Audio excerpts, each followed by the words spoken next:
Video commerce classes बच्चों, आज सभी का स्वागत है। और आज हम लोग क्या देखने वाले हैं, BCom first year first semester principle of economics, उसका जो हमारा लास्ट यूनिट चल रहा है, यूनिट नंबर 5, उसमें सेकंड नंबर का चैप्टर बच्चों हम देखने वाले हैं, यानी यूनिट 5.2। आज हम देखने वाले हैं यूनिट 5.2। और ये यूनिट 5.2 में क्या बताया बच्चों, तो इसमें बताया short run and cost curve, कि शॉर्ट रन में कॉस्ट कर्व कैसा होता है, यानी कॉस्ट शॉर्ट रन में कैसे होती है, वो उसके बारे में उन्होंने बताया। तो आज स्टार्ट करेंगे हम बच्चों।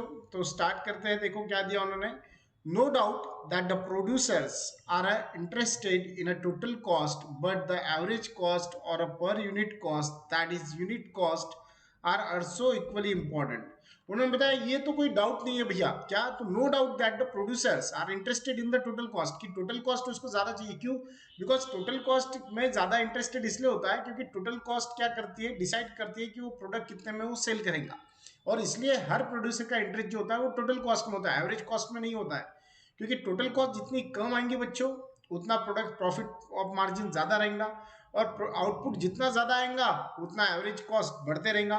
और इसीलिए हमने बताया नो डाउट, ये कोई डाउट करने की वजह नहीं है, that the produce are interested in the total cost, but the average cost और a per unit cost, that is unit cost, are also equal important. लेकिन भले ही वो प्रोड्यूसर काय में इंटरेस्टेड होगा, टोटल कॉस्ट में, लेकिन एवरेज कॉस्ट और पर यूनिट कॉस्ट ये भी उतना ही इंपॉर्टेंट है जितना कि टोटल कॉस्ट इंपॉर्टेंट है।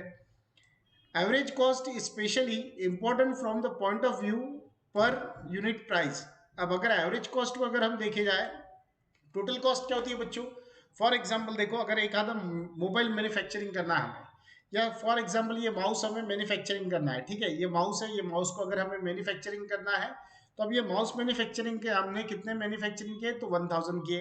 1000 के लिए हमें कितना एक्सपेंसेस आया, 1000 माउस के लिए बच्चों हमें टोटल जो एक्सपेंस आया वो आया, पकड़ के चलो आप, 1 लाख रुपए। अगर 1000 माउस हम बना रहे और 1 लाख रुपए अगर खर्चा आ रहा है, तो ये क्या हो गया, 1 lakh rupees, that is a total cost.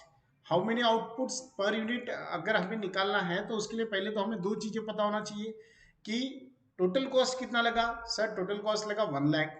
कितने नंबर ऑफ यूनिट मैन्युफैक्चरिंग हुए, सर 1000 माउस मैन्युफैक्चरिंग हुए। तो अब उन्होंने बताया average cost is specially important from the point of view per unit price. अगर फिर मुझे इसकी अगर प्राइस डिसाइड करना है बच्चों, तो मुझे ये ज्यादा इंपॉर्टेंट है कि मुझे पहले एवरेज कॉस्ट निकालना पड़ेगा। फिर एवरेज कॉस्ट कैसे पता चलेगा, तो मुझे दो चीजें चाहिए एवरेज कॉस्ट के लिए। पहला चाहिए टोटल कॉस्ट, दूसरा चाहिए नंबर ऑफ प्रोडक्ट। तो पता चला average cost is equal to total cost divided by number of output produce, या नंबर ऑफ प्रोडक्ट प्रोड्यूस। तो फिर इसका मतलब हुआ टोटल कॉस्ट अगर 1 लाख आई, कितने बनाए हमने, 1000। 1 लाख डिवाइडेड बाय अगर मैं 1000 करता हूं बच्चों, तो कितने मिलेंगे मुझे, नंबर ऑफ प्रोडक्ट जो ये रहेगा पर यूनिट कॉस्ट जो आएगा इसका, ये आएगा 100 रुपीज। कितना आएगा, 100 रुपीज।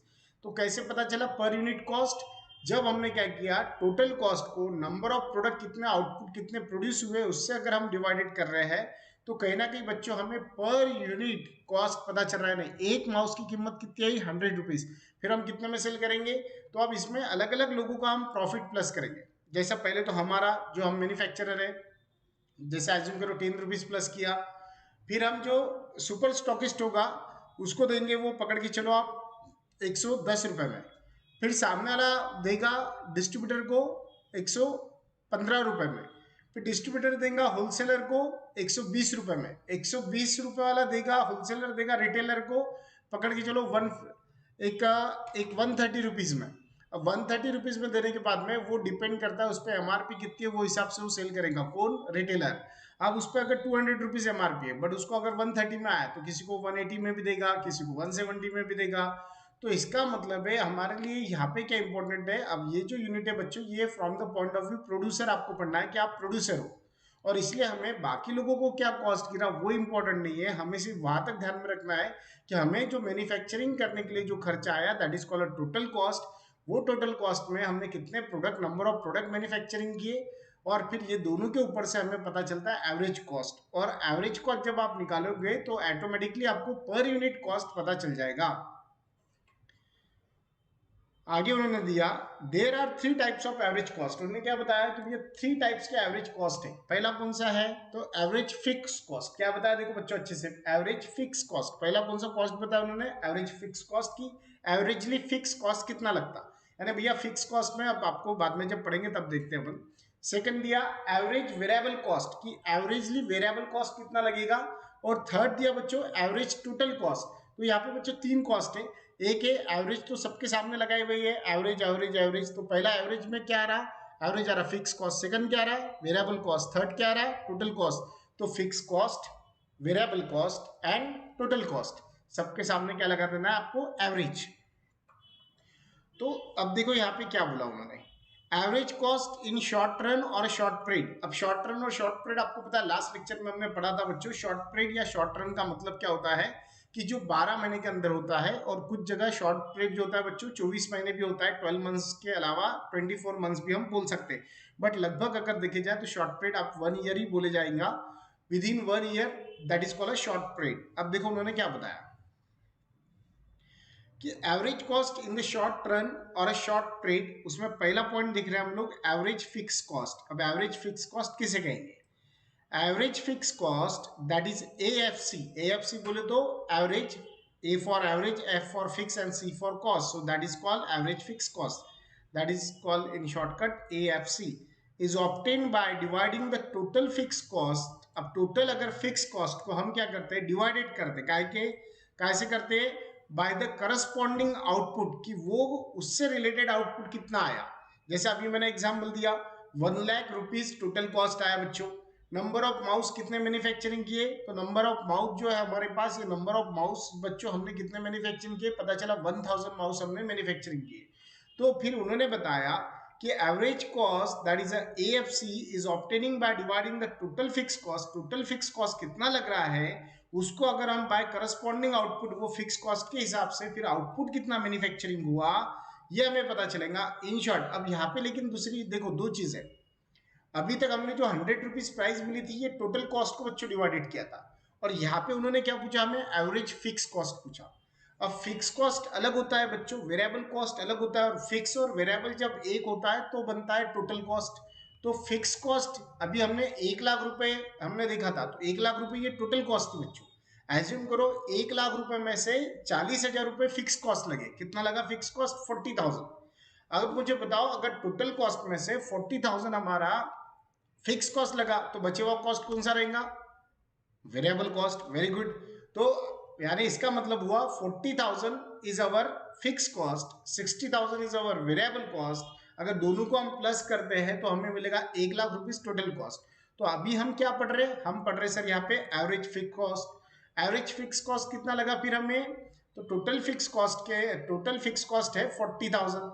फिर 40,000 को कितने आउटपुट हमने बनाए सर 1000 बनाए, तो 40,000 डिवाइडेड बाय अगर 1000 करेंगे तो हमें पर यूनिट फिक्स कॉस्ट कितना लगा, बताइए जल्दी से, पर यूनिट फिक्स कॉस्ट कितना लगा 40 रुपीज। Very good.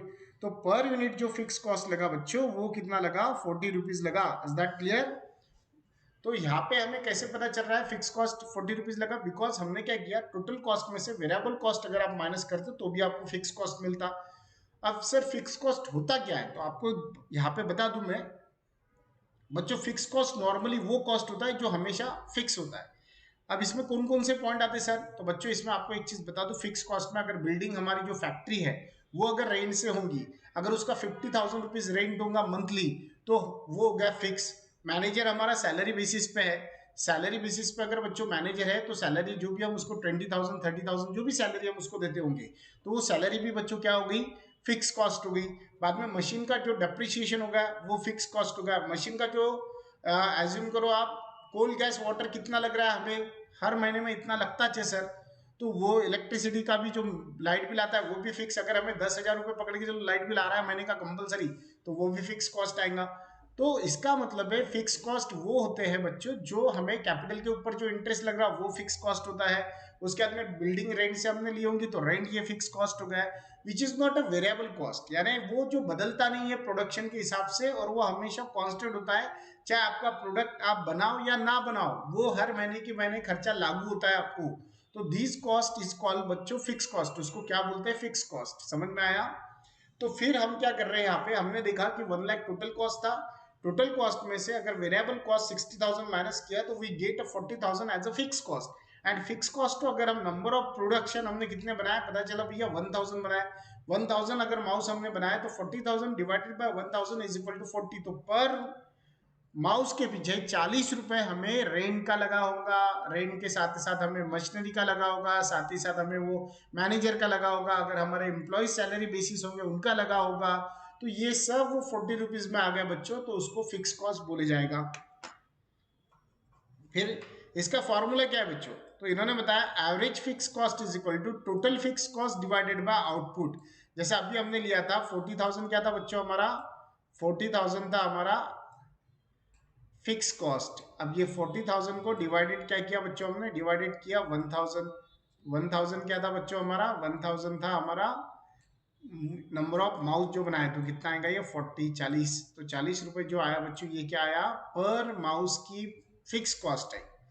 अब देखो आगे क्या दिया उन्होंने, the fix cost is constant in the short period but AFC is not constant. उन्होंने बताया फिक्स कॉस्ट जो होता है बच्चों, टोटल फिक्स कॉस्ट बताया, the total fix cost is constant in the short period, कि शॉर्ट पीरियड यानी एक साल के अंदर अगर आप देखते हो तो टोटल फिक्स कॉस्ट ये सेम आता, बट लेकिन उन्होंने बताया average fix cost is not constant, कि जरूरी नहीं है एवरेज फिक्स कॉस्ट ये कांस्टेंट है। अब एवरेज फिक्स कॉस्ट यानी देखा था हमने, टोटल फिक्स कॉस्ट को अगर आउटपुट से डिवाइडेड किया जाए तो पर यूनिट जो कॉस्ट मिलता है उसको एवरेज फिक्स कॉस्ट बोलते हैं। बट उनका कहना है कि एवरेज फिक्स कॉस्ट हमेशा एक जैसा है, ऐसा जरूरी नहीं है। अब वो बोलेंगे सर कैसे नहीं है जरूरी, क्योंकि हम तो देख रहे हैं भैया फिक्स कॉस्ट तो हर महीने में सेम होता है, बट नंबर ऑफ प्रोडक्ट 1000 की जगह एक आधे बार बच्चों कुछ प्रॉब्लम आ जाए, कुछ डैमेज हो जाए, तो वो अगर पकड़ के चलो 980 ही बने, 20 नहीं बने, तो फिर अगर आप देखो टोटल फिक्स कॉस्ट कितना है, सेम है, कितना था 40, बट अब नंबर ऑफ प्रोडक्ट जो है वो कुछ डैमेजेस हो गए, थोड़े बनाते बनाते कुछ खराब हो गए, कुछ वेस्टेज हो गए, या कुछ प्रॉपरली माउस काम नहीं कर रहे, तो फिर वो प्रोडक्ट आउटपुट में कंसिडर नहीं होता। आउटपुट में वही प्रोडक्ट बच्चों कंसिडर होगा जो ओके है, जिसकी टेस्ट करने के बाद में पता चला भैया ये प्रोडक्ट ओके सेल कर सकते। बट जब हमने 1000 बनाया पता चला उसमें से 10 खराब निकले, तो 990 बने। तो ऐसे टाइम पे अगर अब आप 40,000 को 990 से डिवाइडेड करोगे तो वहां पे आपका एवरेज कॉस्ट जो है वो बढ़ेगा, यानी एवरेज फिक्स कॉस्ट क्या हो जाएगा, बढ़ जाएगा। जबकि टोटल फिक्स कॉस्ट कितना था, सेम था, टोटल फिक्स कॉस्ट था 40,000, लेकिन नंबर ऑफ प्रोडक्ट जो थे उसमें कम ज्यादा होने की वजह से एवरेज फिक्स कॉस्ट क्या हुआ, कम ज्यादा हुआ। तो वही वो बता रहा है वहां पे, क्या बता रहा है कि the total fixed cost is constant in the short period but AFC and average fixed cost is not constant, it goes diminishing with every increase in the output। और अब देखो यहाँ पे थोड़ा सा उल्टा उन्होंने क्या दिया, अगर हम आउटपुट बढ़ाते हैं तो एवरेज फिक्स कॉस्ट कम होता है। अभी देखो 40,000 हमें पता है भैया, रेंट इंटरेस्ट हमारे मैनेजर की सैलरी 40,000 रुपए हमारा एक महीने का खर्चा वो लग रहा। अब ये एक महीने के खर्चे में पहले हम नंबर ऑफ यूनिट जो बनाते थे बच्चों वो कितने बना रहे थे, 1000। अब हमने बोला नहीं भैया इतना खर्चा आ रहा नहीं पुर रहा, तो हम 1200 बनाने लग गए। थोड़ा सा उनको बोला और मेहनत करो और थोड़े से, तो अब यहाँ पे क्या हुआ, फिक्स कॉस्ट कितना था 40, नंबर ऑफ यूनिट्स कितने प्रोड्यूस हुए 1200। तो फिर ऐसे टाइम पे अगर 40,000 that is the same, total fix cost same है, but total fix cost divided by अगर नंबर ऑफ यूनिट करें दैट इज कॉल्ड आउटपुट, वो अगर हम 1200 से डिवाइडेड करते हैं बच्चों तो हमें कितना मिल रहा, तो हमें यहाँ पे जो भी अमाउंट मिलेगी वो कम मिलेगी, 40 से तो कम ही मिलेगी ना। तो इसका मतलब सिंपल हो गया कि यहाँ पे एवरेज फिक्स कॉस्ट चाहे कम हो प्रोडक्शन या ज्यादा हो, चेंज होते रहता, हमेशा एक जैसा नहीं आता, भले ही यहाँ पे टोटल फिक्स कॉस्ट एक जैसी हो। आगे देखिए, the reason is that as the output increase, क्या बोलते हैं इसका कारण, वो कि अगर आउटपुट बढ़ता है the total fix cost goes on diminish spreading over more unit of a commodity। But obviously यार वो फिर फिक्स कॉस्ट सारे कमोडिटी के ऊपर स्प्रेड होगा, यानी सब तरफ फैलेगा, एक के ऊपर आएगा क्या, नहीं। एज ए रिजल्ट, और इसी का रिजल्ट ये होगा कि average fix cost goes on diminishing, average fix cost धीरे धीरे कम होगा। आगे दिया उन्होंने, this can be explain with the help of simple example. Suppose the output is 1 unit and the total fix cost that is average fix cost is 100। वो बोलता है कि एज्यूम करके चलो कि आउटपुट एक यूनिट यानी एक चीज कोई भी बनाई जिसके लिए खर्चा कितना आया 100 रुपए।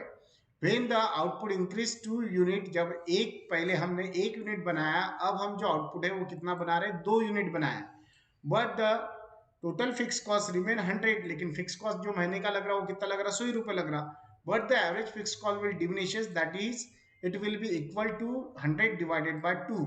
पहले क्या किया था बच्चों हमने, पहले इसमें देखो, पहले इसमें भी अगर हम देखो यहाँ पे साइड में लिख रहा हूँ मैं, 100 डिवाइडेड बाय 1 किया तो कितना आया था, 100 ही आया।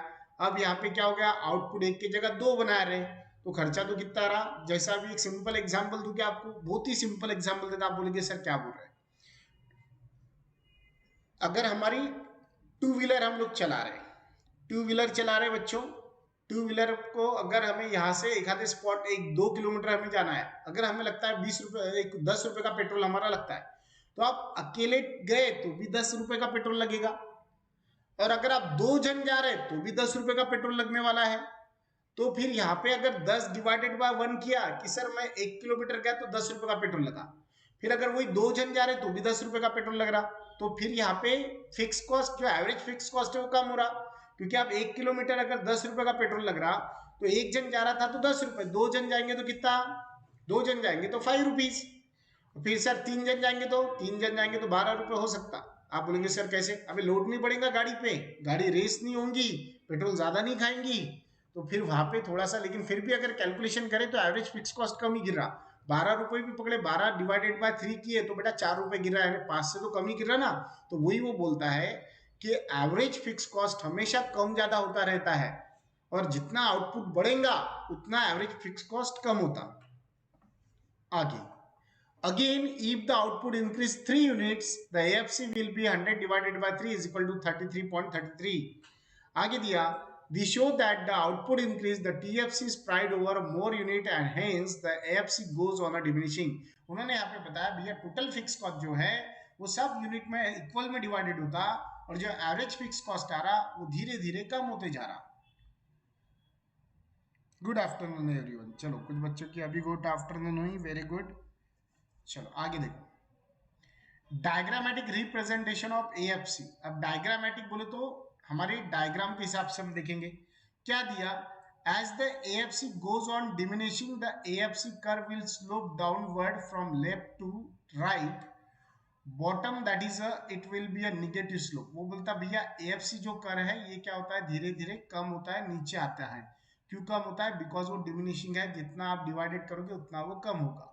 This shown in the diagram given below, common diagram for AFC, TFC and AVC curve। उन्होंने बताया भैया average fix cost, total fix cost और एवरेज वेरिएबल कॉस्ट के लिए जो डायग्राम है वो सेम है। अब क्या बोलते हैं, it is clear from the diagram given above that the AFC curve, that is average fix cost curve, has a negative slope. अब यहाँ पे तो यार निगेटिव स्लोप वाला ये दिख रहा है, ये यहाँ से ऐसा निगेटिव स्लोप हो रहा है, ठीक है। चलो, one important thing is to be remembered in respect of the AFC curve, through the AFC curve slope downward with the increase in the output, it does not become a zero। In other words, it can be increased x-axis, it means that the shape of AFC curve is like a rectangular hyperbola। If we extend both the end of AFC curve, they do not intersect or curve y-axis and axis। देखो बच्चों अब आपको बताऊँ, ये average, अब यहाँ पे अब वो अभी तक हम जो हमेशा डायग्राम का एक्सप्लेनेशन करते हैं वो डायग्राम का एक्सप्लेनेशन यहाँ पे नहीं चलता, क्योंकि ये दोनों चीजें अलग है। वो चीजें अलग थी क्योंकि उसमें हम दो चीजें इंडिकेट कर रहे थे, यहाँ पे सिर्फ एक चीज इंडिकेट हो रही है, और वो क्या हो रही है, कॉस्ट। अब वो बात अलग है कि एवरेज फिक्स कॉस्ट अलग है, कि टोटल कॉस्ट अलग है और वेरिएबल कॉस्ट अलग है, बट यहाँ पे सिर्फ एएफसी, ये एवरेज फिक्स कॉस्ट हो गया बच्चों, ये वाला कर, उसके बाद में ये वाला जो है एवरेज टोटल कॉस्ट हो गया, और ये एएफसी यानी एवरेज फिक्स कॉस्ट हो गया। तो ये पहला वाला जो है ये एएफसी है, जो जिसको एमसी बोला, एएफसी। इसको एएफसी क्यों बोला, बिकॉज ये ऊपर से धीरे धीरे नीचे आ रहा, लेकिन ये इतना भी नीचे नहीं जाता, कहीं ना कहीं ऊपर जाता है, इसलिए वो इधर ना वाई एक्सिस को इंटरसेक्ट करता, ना ही वो एक्स एक्सिस को इंटरसेक्ट करता, कहीं पे भी वो इंटरसेक्ट नहीं करता। इंटरसेक्ट क्यों नहीं करता, छेदता नहीं है। इंटरसेक्ट करना बोले तो ये लाइन को ऐसा क्रॉस करके जाना, तो उसको इंटरसेक्ट बोलते बच्चों, बट वो इंटरसेक्ट नहीं करता। क्यों नहीं करता, क्योंकि कहीं ना कहीं वो एक लिमिट तक बच्चों क्या होता है, नीचे जाता है, बाद में एकदम से बेंड हो जाएगा, क्योंकि जितना आप आउटपुट बनाएंगे कहीं ना कहीं फिर खर्चा भी बढ़ेगा। आप फैक्ट्री के अंदर कितनी जगह उतना ही बना पाओगे ना, अगर एक फैक्ट्री है उसमें अगर आप 100 आउटपुट बना सकते हो तो उतना ही बनेगा, लेकिन आप बोले नहीं मैं इसमें 500 बनाता, स्पेस तो चाहिए ना, तो एक लिमिट तक आ सकता हूँ, लेकिन उसके बाद में अगर आप और भी इंक्रीज करते जा रहे तो एक लिमिट के बाद में फिर आपको दूसरी फैक्ट्री, दूसरे वर्कर, दूसरी मशीनरी, दूसरा मैनेजर, वो सब ज्वाइन करना पड़ेगा। और इसलिए फिर वहां से जो उसका कर है ये बेंड बैक हो जाएगा, रेक्टेंगुलर हो जाएगा। रेक्टेंगुलर होने से क्या होगा, वहां पे वो ये यहाँ से बेंड हो रहा है बच्चों, ये देखो ये जो लाइन में खींच रहा हूँ ना, ये यहाँ से बेंड हो रहा है। इसका मतलब है एक समय तक वो नीचे नीचे जाएगा क्योंकि एवरेज फिक्स कॉस्ट जो कम कम होता जाएगा, लेकिन फिर एक समय ऐसा आ जाएगा कि आपकी कैपेसिटी खत्म हो जाएगी। 100% कैपेसिटी के बाद में भी अगर आप और आउटपुट लेना चाह रहे हैं तो फिर वहां पे आपको सारा चीजें फिर से लगाना पड़ेगा और फिर से आपको क्या करना पड़ेगा, आउटपुट लेना पड़ेगा। इसलिए वो और एटीसी एवरेज टोटल कॉस्ट ये है, ये तो एवरेज टोटल कॉस्ट जैसा जितना आउटपुट बढ़ाओगे उतना वो टोटल कॉस्ट बढ़ते जाएगा, इसलिए ये पॉजिटिव स्लोप है इधर। क्यों पॉजिटिव स्लोप है, क्योंकि जितना आप प्रोडक्शन करोगे उतना वो बढ़ते हैं। एबीसी, अब ये भी स्लोप पॉजिटिव है, क्यों पॉजिटिव है। अब एबीसी का मतलब क्या होता है ये बता दूं, एवरेज वेरिएबल कॉस्ट। तो सर एवरेज वेरिएबल कॉस्ट का मतलब क्या है, वेरिएबल कॉस्ट का मतलब होता है बच्चों रॉ मटेरियल। अब अगर माउस बनाने के लिए कितना रॉ मटेरियल यूज हो रहा, तो पता चला इसको जो भी प्लास्टिक वगैरह इसके अंदर की जो भी इलेक्ट्रॉनिक आइटम है, सेल है, ये बनाने के लिए पता चला 10 रुपए का ये यूज हो रहा है।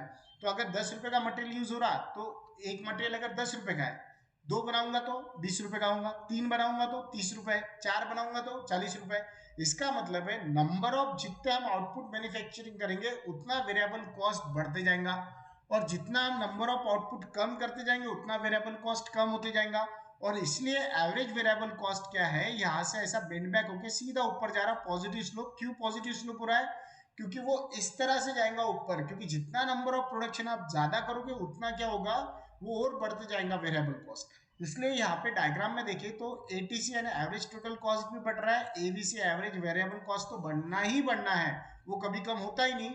और साथ ही साथ अगर देखो आप तो जो एएफसी है ये नीचे आ रहा है बच्चों, क्योंकि ये जितना ये डिवाइडेशन करने के बाद में वो नीचे नीचे आता है। अब दिया उन्होंने एवरेज वेरिएबल कॉस्ट, अभी हमने क्या देखा बच्चों, ये पूरा दिखा average fix cost first number. अब हम देखेंगे second average variable cost. Average fix cost पे से हमें क्या समझ में आ गया, ये तो समझ में आया कि फिक्स कॉस्ट सेम रहता चाहे प्रोडक्शन कितना भी करो या मत करो। अभी इसका एक सिंपल एग्जांपल देता बच्चों, लॉकडाउन था, बहुत जगह लॉकडाउन था, बिजनेसेस बंद थे। अब जिनके बिजनेस के शॉप्स गोडाउन भाड़े से थे, जिन्होंने रेंट से लिया था, कुछ ओनर बहुत अच्छे थे जिन्होंने रेंट कम किया, कुछ ओनर बोले नहीं भैया हमें तो रेंट लगेगा, तो कुछ ओनर ने रेंट कम किया ही नहीं, तो उन्होंने पूरा रेंट लिया। अब मुझे बताओ ये जो बंदा था जिसने गोडाउन लिया या दुकान ली या घर होगा, तो उसने तो बेचारे ने पूरा ही रेंट दिया, चाहे उसकी दुकान बंद होगी 3 महीने 4 महीने, बट फिर भी उसने रेंट दिया। तो इसका मतलब होता है फिक्स कॉस्ट में आपके यहाँ पे कस्टमर आए शॉप पे या ना आए, महीने का जो रेंट है आपको देना ही पड़ेगा। फिर दिवाली दशहरे पे भली कितनी भी भीड़ हो गई तो ओनर ये नहीं बोलेगा ए बेटा रेंट अब बढ़ा के दे क्योंकि दिवाली दशहरे की भीड़ है तेरे यहाँ पे। या ऐसा भी नहीं होगा कि अभी लॉकडाउन में खाली था तो ओनर बोलेगा भैया एक काम कर मत दे पैसे क्योंकि तेरे यहाँ पे कोई भी, तेरे तो शटर ही नीचे था। ऐसा कुछ नहीं होता है बच्चों, जो फिक्स खर्चे होते हैं वो लगते ही लगते हैं। आगे अब एवरेज वेरिएबल कॉस्ट क्या होता है, the average variable cost ABC is obtained by dividing the total variable cost by the corresponding output in short। बच्चों ये पूरा एग्जाम्पल वैसे ही है, यानी ये इसमें जो भी बताए हुए ना फॉर्मूले वो सेम ऐसे है, सिर्फ यहाँ पे क्या था टोटल फिक्स कॉस्ट था, यहाँ पे क्या रहेगा टोटल वेरिएबल कॉस्ट रहेगा। फिर इसका फॉर्मूला क्या आएगा, ABC is equal to total variable cost divided by output. की टोटल वेरिएबल कॉस्ट अगर पकड़ के चलो, हमारा लास्ट वाला एग्जांपल हम कंटिन्यू करेंगे। लास्ट वाले एग्जांपल में हमने देखा था टोटल जो कॉस्ट आई थी बच्चों वो आई थी 1 लाख। 1 लाख में से हमने 40,000 किसको दिए थे, फिक्स कॉस्ट को, बचा कितना 60। तो टोटल हमारा जो वेरिएबल कॉस्ट है वो कितना है 60,000 है। 60,000 को डिवाइडेड हमने कितने माउस बनाए थे 1000। 60,000 डिवाइडेड बाय बच्चों अगर हम 1000 माउस कर रहे हैं तो पर यूनिट पर माउस प्राइस क्या गिर रही है हमें, तो वो गिरती है 60 तो वही उन्होंने बताया AVC is equal to TVC upon output, यानी total variable cost divided by output number of unit produce. अब इन्होंने एक एग्जांपल दिया, if the output is of 1 unit and the total variable cost is 90। वो बोलता है अगर आउटपुट एक है और उसका टोटल वेरिएबल कॉस्ट कितना लगा 90 रुपए, then in such a case the AVC will ₹90। तो ऐसे समय पे एवरेज वेरिएबल कॉस्ट कितना रहेगा 90 रुपए, that is 90 divided by 1 is equal to 90। क्योंकि एक अगर माउस हमें एक कोई भी एक चीज पकड़े चलो उन्होंने आउटपुट बताया, अगर वो 90 रुपए का गिर रहा है बच्चों तो 90 डिवाइडेड बाय 1 किया तो हमें 90 ही गिरेगा। अब if the output increase 2 unit, अगर वो बोलता है आउटपुट हम बढ़ा रहे हैं 2 यूनिट कर रहे हैं, एंड द टीवीसी इज, यहाँ पे थोड़ा सा करेक्शन आई थी, यहाँ पे 170 होना बच्चों, 9 कट करो वहां से, करेक्शन है कितना होना, 170, 170 रुपए। Then in such case the ABC will be 85। अब वो बोलता है अगर हम क्या करते हैं, थोड़ा सा 2 यूनिट बनाते हैं तो हो सकता है रॉ मटेरियल थोड़ा सा सस्ता मिलेगा। देखो रॉ मटेरियल का ऐसा होता है बच्चों, जितना आप ज्यादा प्रोडक्शन करेंगे उतना रॉ मटेरियल सस्ता मिलता है, और जितना कम प्रोडक्शन करोगे उतना रॉ मटेरियल ज्यादा गिरता है। और वही बताया कि पहला यूनिट हमने जब प्रोड्यूस किया था तो 90 रुपए का रॉ मटेरियल या सब चीजें लगी। अब अगर हम 2 यूनिट कर रहे हैं तो यहाँ पे 170, यहाँ पे 1790 नहीं बच्चों, 170 चाहिए, करेक्शन करना।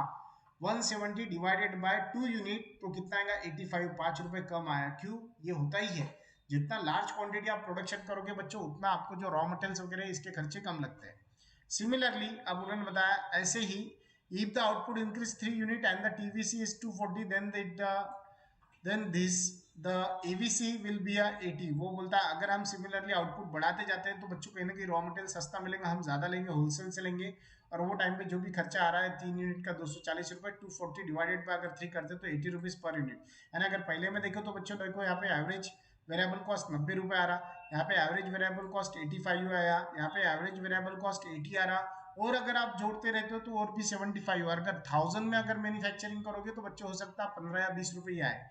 तो एवरेज फिक्स कॉस्ट का ऐसे ही होता है, जितना आप ज्यादा प्रोडक्शन करोगे उतना वो कॉस्ट कम होता है, एवरेज फिक्स वेरिएबल कॉस्ट, और वही जितना कम करोगे प्रोडक्शन उतना एवरेज फिक्स कॉस्ट बढ़ते रहता है। If the quantity of output is less, अगर आउटपुट कम है, average variable cost will decreases in the beginning with increasing in output. उन्होंने बताया भले वो एक दिख रहा 90 रुपए का, लेकिन वो कहीं ना कहीं बढ़ते रहेगा और आउटपुट जैसे बढ़ेगा। In general, a firm at the time of its formations make the estimate of its normal capacity of production। और यहाँ पे क्या कर रही है, जब फर्म वो बना रही है प्रोडक्ट तो अपनी नॉर्मल कैपेसिटी, देखो बच्चों 4 टाइप की प्रोडक्शन कैपेसिटी होती है। 25%, यानी पकड़ के चलो 10 लेबर है आपके पास और 5 मशीन है, तो आप 10 लेबर में से सिर्फ 2 लेबर ले रहे हो और 1 मशीन ले रहे हो। या फिर पकड़ो 10 लेबर है 4 मशीन है, तो 10 लेबर में से आप पकड़ के चलो 3 लेबर यूज कर रहे हैं और 1 मशीन यूज कर रहे हैं, दैट इज कॉल्ड 25% कैपेसिटी। फिर पता चला 50% कैपेसिटी। 50% कैपेसिटी किसे बोलते हैं, 10 लेबर थे उसमें से 5 लेबर आपने लिए, 4 मशीन थी उसमें से 2 मशीन ले लिए और प्रोडक्शन शुरू किया, दैट इज कॉल्ड 50%। 75% कैसे, 7 लेबर लिए, 3 मशीनरी लिए और काम शुरू किया, दैट इज कॉल्ड 75% कैपेसिटी। 100% किसे बोलेंगे, 10 लेबर थे 10 के 10 लगा दिए, 4 मशीन थी चारों की चारों लगा दी और काम शुरू हो गया बिल्कुल, तो दैट इज कॉल्ड 100% कैपेसिटी। तो इस तरह से प्रोडक्शन की अलग अलग कैपेसिटी होती है, डिपेंड करता है आप कितने वर्कर, कितने मशीनरी, कितने इक्विपमेंट यूज करते हो प्रोडक्शन करने के लिए, और आपको कितने का ऑर्डर आया या आपका टारगेट क्या है, वो हिसाब से कैपेसिटी बदलती है। आगे दिया, it then organize its production according to estimated of a normal production capacity. और इसलिए वो बोलता है कि ये जो हमने एक्सपेंडिचर किया या जो भी प्रोडक्शन किया वो हमारे कैपेसिटी के हिसाब से किया। If the output of the firm is less than it's normal capacity of production, जितनी भी कैपेसिटी होती है प्रोडक्शन करने की उससे हमने थोड़ा सा कम किया, तो वहां पे जो आउटपुट रहेगा वो less than it's normal capacity, जितना भी कैपेसिटी थी उससे कम कैपेसिटी हमने यूज की, देन तो वो टाइम पे उन्होंने बताया द एवरेज वेरिएबल कॉस्ट जो रहेगा, कॉस्ट विल डिक्रीज, वहां पे कम होगा with the increase in the production. अब यहाँ पे प्रोडक्शन बढ़ेगा, हमने अभी देखा, क्योंकि हम अगर कैपेसिटी बढ़ाते प्रोडक्शन की 2 से 4, 4 से 5 करोगे तो बट ऑब्वियसली वहां पे एवरेज वेरिएबल कॉस्ट कम कम होते जाएगा। It is because when the actual production is less than the full capacity of the production, the labor and other factor of production are not fully utilized। वो वही बोलता है कि जितनी कैपेसिटी है उतने लेवल पे अगर हम काम नहीं कर रहे, उससे कम लेवल पे 50% पे यूज कर रहे हैं, तो बाकी जो 50% लोग बैठे हुए हैं उनका खर्चा हमें नहीं लगेगा, और यही कारण होगा कि वहां पे हमें जो प्रोडक्शन कॉस्ट है वो कम आएंगी। देयरफॉर इसीलिए when the production increase, the previous quantity of these factors of productions sufficiently for such increase in the production। उन्होंने बताया जैसे हम प्रोडक्शन की कैपेसिटी बढ़ाएंगे वैसे प्रोडक्शन का आउटपुट की कैपेसिटी भी क्या होंगी, थोड़ी थोड़ी बढ़ते जाएंगी। And these factors of production are better utilize, और वो फैक्टर जो है, जो भी हम 2 फैक्टर यूज कर रहे हैं यानी 2 मशीन लगा रहे हैं, तो 2 मशीन हम अच्छी तरह से यूज करेंगे, 4 मशीन का काम ही नहीं है, 2 ही मशीन का है, तो 2 फुल्ली यूज होंगे। नहीं तो अगर आप चारों मशीन लगा दे रहे हो फिर एक एक घंटा ही चारों पे काम कर रहे हैं, लेकिन लाइट बिल तो चारों का आ रहा, लेबर तो चारों को मेंटेन करने को लग रहे हैं, तो वहाँ पे कॉस्ट बढ़ रही। लेकिन वही अगर 100% की जगह हम 2 ही मशीन लगा के काम कर रहे हैं, तो वहाँ पे 2 लेबर भी सेव हो जाएंगे, 2 मशीन के लिए 2 ही लेबर लगेंगे चलाने के लिए, 4 लेबर नहीं लगेंगे। दूसरा, इलेक्ट्रिसिटी भी बच जाएंगी। तीसरा, मशीन अच्छे से काम कर पाएंगी, लोड भी नहीं आएगा। But when the production of the firm reaches to the level of full production capacity, और ऐसे टाइम पे अगर हम फुल प्रोडक्शन कैपेसिटी यानी 100% यूज करते हैं, then the firm continues to increase the production beyond this level of a full capacity of production, the average variable cost starting increasing comparatively at a faster rate. अब उन्होंने बताया अगर आप 100% यानी 10 labour और 4 मशीन लगा के काम कर रहे हो बड़े लेवल पे 100% पे, तो वहां पे जो एवरेज वेरिएबल कॉस्ट है बहुत ज्यादा फास्ट बढ़ेगा। क्यों बढ़ेगा? अरे बट ऑब्वियसली यार, जितना ज्यादा मशीन लगा रहे हो उतना रॉ मटेरियल वो ज्यादा मांगेंगी, बोलेंगे भैया रॉ मटेरियल दे, तो मशीन और काम करेंगी। और जितने लेबर आप लगाओगे तो उनको काम करने के लिए रॉ मटेरियल्स वगैरह सारी चीजें लगेंगी, वो उसको बनाएंगे, मैन्युफैक्चरिंग करेंगे। अब पहले 2 अगर मशीन चल रही थी, 50 टन हमें क्या लग रहा था, रॉ मटेरियल लग रहा था। अब 4 मशीन लग रही है, तो बस ऑब्वियसली वहां पे 50 टन ही लगेगा क्या रॉ मटेरियल, वो तो 100 टन लगेगा। तो इसका मतलब है जितना मल्टीपल लेवल पे आप प्रोडक्शन करोगे उतना मल्टीपल लेवल पे क्या होगा, वहां पे रॉ मटेरियल्स जिसको आपने वेरिएबल कॉस्ट बोले हुआ है वो ज्यादा लगेंगे, उतने लेबर भी ज्यादा लगेंगे। तो लेबर, रॉ मटेरियल्स, ये सब काय में आते हैं बच्चों, variable cost. Thus we can say, इसलिए हम यहाँ पे बोल सकते हैं that the actual productions of the firm is less than its full production capacity, कि यहाँ पे हम जो प्रोडक्शन कर रहे हैं वो उसकी जो पूरी कैपेसिटी उससे कम में कर रहे हैं। And the average variable cost AVC, वो जीरो कट कर देना बच्चों वहाँ पे डिक्रीज, और इसीलिए वहाँ पे एवीसी क्या होता है, कम डिक्रीज होता है बच्चों, जीरो कट करके वहाँ पे ब्रैकेट कंप्लीट कर देना। But when the actual production crosses the point of level of full production capacity, the average variable cost AVC goes on increasing, उन्होंने बताया। लेकिन उसके बाद में भी अगर आप बड़े लेवल पे काम करते हो, फुल कैपेसिटी यूज कर रहे हैं, तो कहीं ना कहीं उन्होंने क्या बताया बच्चों कि वहां पे लेवल हमारी बढ़ते जाएंगी, प्रोडक्शन की लेवल तो बढ़ेंगी, लेकिन आउटपुट बढ़ेगा, आउटपुट बढ़ेगा। आउटपुट कब बनेगा? आउटपुट तब बनेगा जब रॉ मटेरियल रहेगा, यानी आउटपुट जितना बनाओगे उतना रॉ मटेरियल आपको लगते जाएगा, यानी वेरिएबल कॉस्ट आपको लगते जाएगा। इन other word, the shape of the average variable cost curve become U shape, इसलिए वो यू शेप बनेगा। सी इन द कॉमन डायग्राम, जो ऊपर डायग्राम दी थी, अब देखो इन्होंने इसको एमसी बोला, ये डायग्राम इस तरह से बनेंगी, उन्होंने बताया ये यू शेप, ये दिख रहा है कि आपको यू शेप, तो ये जो यू शेप इस तरह से बनेगी। क्यों बने ऐसा? क्योंकि पहले कम हो रहा था, क्योंकि आप प्रोडक्शन कैपेसिटी कम कम लगा रहे थे, उसके बाद में जितनी आपने कैपेसिटी 100% यूज कर दी, ये देखो ये होगा 100% यहाँ पे, हाँ ये जो लाइन खींच रहा हूँ ये 100% होगा। आप इतना यूज कर रहे हो तो फिर ये भी एकदम से बढ़ते बढ़ते बढ़ते बढ़ते ऊपर तक जाएगा। जितना प्रोडक्शन कैपेसिटी यूज करोगे उतना वो बढ़ते रहेगा। आगे देखो, अब दिया third number, average total cost या एवरेज कॉस्ट। अभी हमने क्या पढ़ा बच्चों?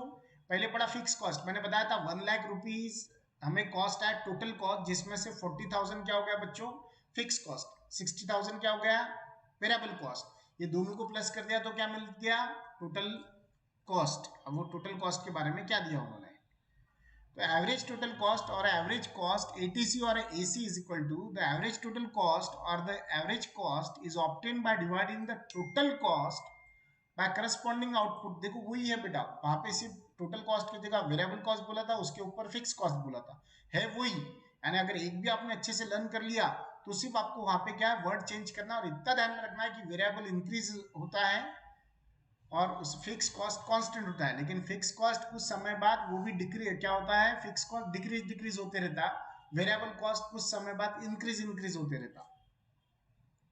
टोटल कॉस्ट क्या होता है, तो average total cost is equal to total cost divided by output, या फिर TC upon output, TC for total cost. The shape of average total cost कर एटीसी कर और average cost is also U shape, वो बोलता है ये भी एक प्रकार से यू शेप होता है। This can be explain in 2 ways, ये 2 टाइप से हम बता सकते हैं। कैसे? explanations of U shape of TC with the help of AFC curve and AV curve, since TC is equal to TFC plus TVC। अब वो बोलता है ये U shape क्यों होता है, क्योंकि टोटल कॉस्ट क्या है, टोटल कॉस्ट किसको मिला के आई, fix cost variable cost, fix cost और वेरिएबल कॉस्ट मिला के टोटल कॉस्ट है। अब चलो डायग्राम में मैं बताता हूँ कैसे यू शेप बनता है। वो ये हो गया बच्चों हमारा टोटल ये एवरेज टोटल कॉस्ट था, ये है वेरिएबल कॉस्ट, और ये क्या हो गया बच्चों, अब मैं थोड़ा सा कलर अलग लेता हूं तो आपको जल्दी समझ में आएगा।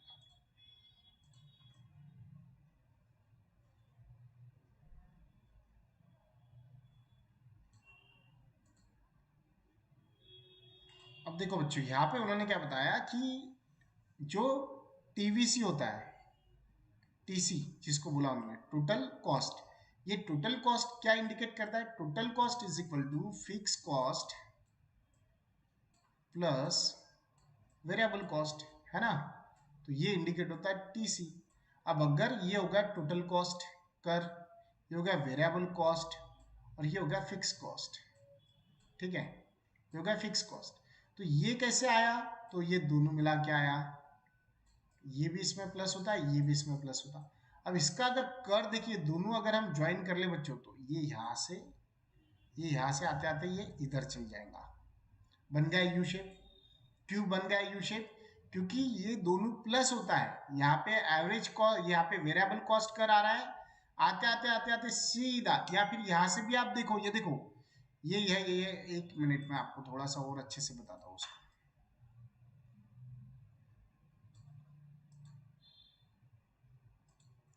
ये अगर डायरेक्ट, ये देखो, ये 40,000 पकड़ के चलो बच्चों, हमारा क्या आया था, फिक्स कॉस्ट, ठीक है, और 60,000 क्या आया था, एवरेज कॉस्ट। अब ये डायग्राम के हिसाब से हम थोड़ा सा चेंज कर देते हैं, 60,000 पकड़ लो क्या है फिक्स कॉस्ट, और 40,000 क्या आया बच्चों, हमारा 40,000 रुपये आया हमें फिक्स कॉस्ट। थोड़ा सा उल्टा पकड़ते हैं अभी, हाँ। अब ये दोनों ये यहाँ से आ रहा था, ये इतना हो गया 60,000, फिर ये यहाँ पे चले गया इधर, ये हो गया 40,000, बन गया यू, ये देखो ये यू शेप बन गया, और ये दोनों मिला के क्या बनता है, टोटल फिक्स कॉस्ट। आया समझ में। तो इस तरह से उन्होंने वही बोला कि यहाँ पे एक्सप्लेनेशन ऑफ यू शेप, कि भैया यू शेप कैसे बनता है, क्योंकि टोटल कॉस्ट क्या रिप्रेजेंट करता है, with the help of AFC, average fix cost कर, यानी, और एवरेज वेरिएबल कॉस्ट, क्योंकि टीसी यानी टोटल कॉस्ट किसको मिला के आती है, फिक्स कॉस्ट वेरिएबल कॉस्ट को। तो इसलिए बताया TC is equal to total fix cost plus total variable cost, अगर दोनों को प्लस करते तो यू शेप बन जाएगा। Therefore, ATC और AC is equal to AFC plus AV। इसलिए उन्होंने बताया एवरेज टोटल कॉस्ट लो या फिर एवरेज कॉस्ट लो, उसका फॉर्मूला क्या आएगा बच्चों, average fix cost plus average variable cost. In other words we can get ATC कर बाय एडिंग ऑफ AFC कर एंड AVC, जैसे अभी मैंने ऐड करके बताया आपको दोनों को। Is that clear? Thus in short, ATC कर is equal to AFC कर plus AVC कर। Thus, in other words, we can get the ATC curve by adding up AFC curve and AVC। देखो वही वो line double double double double double double दे दिया उसने। Since, इसीलिए उन्होंने बताया, in the beginning with the increase in the production, अगर स्टार्टिंग में हम क्या करते हैं, प्रोडक्शन बढ़ाते हैं, both the AFC and AVC curve fall, तो वहां पे स्लोप डाउनवर्ड, तो दोनों भी कर्व नीचे आते हैं। क्यों आते हैं नीचे, बिकॉज एवरेज फिक्स कॉस्ट कम रहता है, और वही हिसाब से एवरेज वेरिएबल कॉस्ट भी कम रहेगा। The ATC curve will be also fall और slope down in the beginning. फिर स्टार्टिंग में अगर देखो तो तीनों भी स्लोप डाउन रहते, कैसे देखो यहाँ पे, ये देखो, ये ऊपर से ये भी नीचे स्लोप हो रहा है, ये भी नीचे स्लोप हो रहा है, और ये भी नीचे स्लोप हो रहा है, हाँ, ये एक लेवल तक, क्योंकि स्टार्टिंग में प्रोडक्शन कैपेसिटी 25% थी।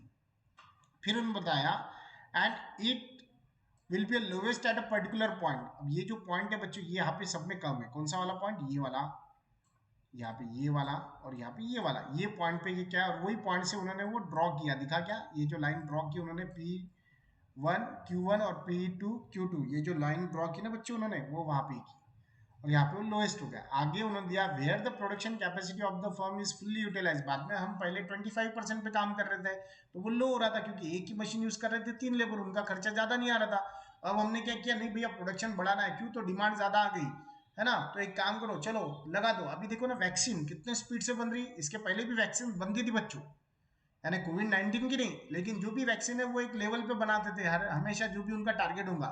लेकिन कोविड 19 की वैक्सीन दिन रात बनाने लग गई, यानी कैपेसिटी एकदम से स्पीड से बढ़ गई, तो वो वैक्सीन के बॉटल्स की रिक्वायरमेंट एकदम से लगने लग गई, वहां पे वर्कर ज्यादा लगने लग गए, काम स्पीड से होने लग गया, तो फिर वहां पे टोटल कॉस्ट बढ़ गया। क्यों टोटल कॉस्ट बढ़ा, क्योंकि एवरेज कॉस्ट फिक्स कॉस्ट दोनों बढ़ गया।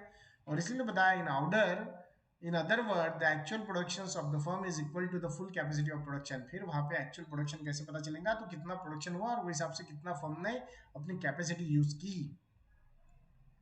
तो ये आज बच्चों क्या देखा हमने, आज हमने देखा शॉर्ट रन कॉस्ट कर, कि शॉर्ट रन कॉस्ट कर किसे कहते हैं। उसमें हमने तीन कर देखे, एक देखा फिक्स, जो रेंट वगैरह होता है फैक्ट्री का, मैनेजर सैलरी जो फिक्स होता है। दूसरा हमने देखा वेरिएबल, वेरिएबल में रॉ मटेरियल और वर्कर्स, अगर डे वाइज वर्कर्स की मजूरी होंगी तो वो आता है। और ये दोनों जहाँ पे प्लस होते हैं बच्चों, उसको बोलते हैं टोटल एवरेज कॉस्ट कर, वो भी हमने आज देखा। तो यहाँ पे बच्चों 5.2 हमारा कंप्लीट हुआ। आई होप आपको अच्छे से समझ में आएगा। Thank you very much, have a nice day.